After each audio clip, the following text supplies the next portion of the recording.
Hi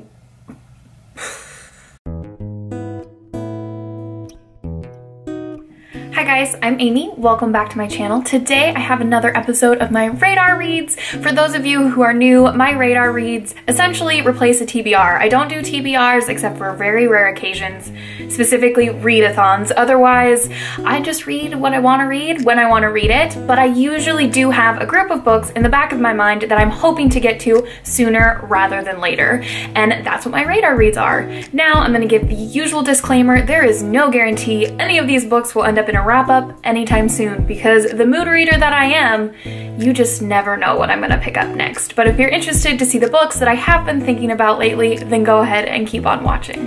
The first book that I have to share with you guys is a recent acquire of mine that, I'm gonna be honest, I didn't know this work existed, and that shows how ignorant I am of one of my favorite authors, and that is Louisa May Alcott's work.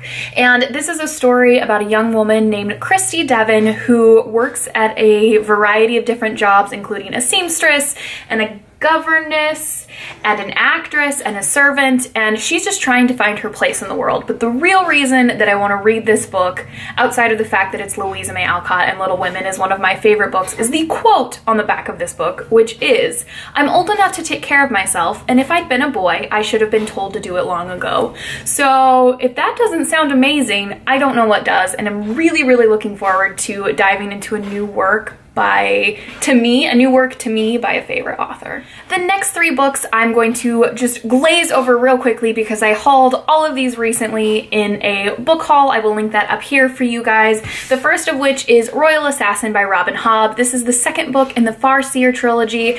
I read Assassin's Apprentice a few weeks ago and enjoyed it, and the more time I've spent away from it, the more I've come to like it. I think it just threw me off a little bit because it is a slow-moving fantasy, and this is the second in the series. I'm not going to tell you what it's about, other than it's about Fitz, who is the bastard son of a prince, and his life in the court and how the court uses him.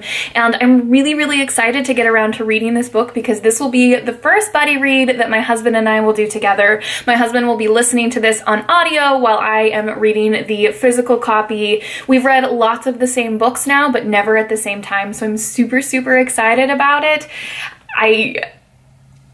I mean, I'm just happy he reads now, which he didn't used to do, but that we get to read one together is just, like I said, it's exciting.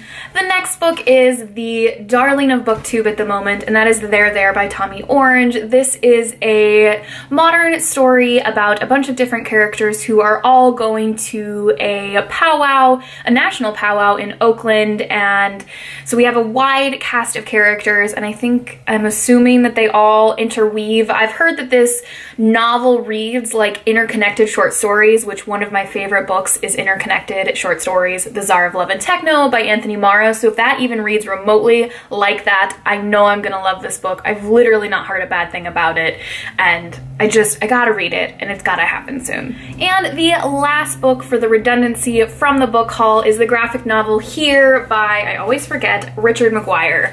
And this is the coolest concept for a book ever, where you are looking at the same geographical location throughout all of history, prehistoric to present day to mid-century to thousands of years ago, that is all interlaid on top of each other. So here it is 1553, where you see some people out gathering, but here in 1992 there's someone reading on the couch. I think this artwork is stunning. I think the way this book looks is beautiful. I am fascinated by this, and I need to get to this book sooner rather than later because this is just too cool not to read.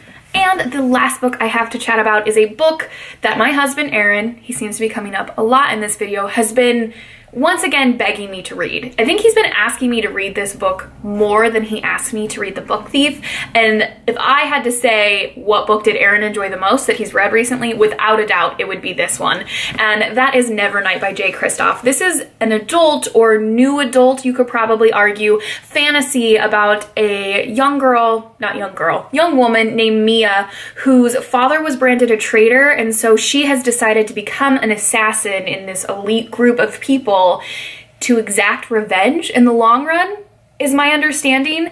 What I do know about this book is she's kick-ass, she's not somebody that you want to screw with, and there's really amazing characters. She has a sidekick shadow cat. Is that right? Am I making that up? I might be making that up. But she has something to do with shadows, and it's supposed to be very atmospheric and dark and creepy, and fall, I hope, is very quickly coming upon us, so just a good book to kind of throw me into the season with Halloween and crunchy leaves and dark, creepy shadows.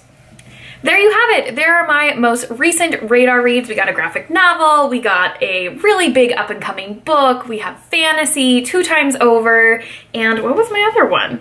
And a classic work by an author that I didn't know existed, which I am so stoked about. If you guys have read any of these books, please let me know your thoughts, good, bad, or otherwise. You guys know the drill. And if you guys like this video, please like it, and if you loved it, please subscribe, and we'll see you in my next video. Happy reading! What do we think of the polka dots? Do we like the polka dots? I'm like channeling my inner Jessica Day. No.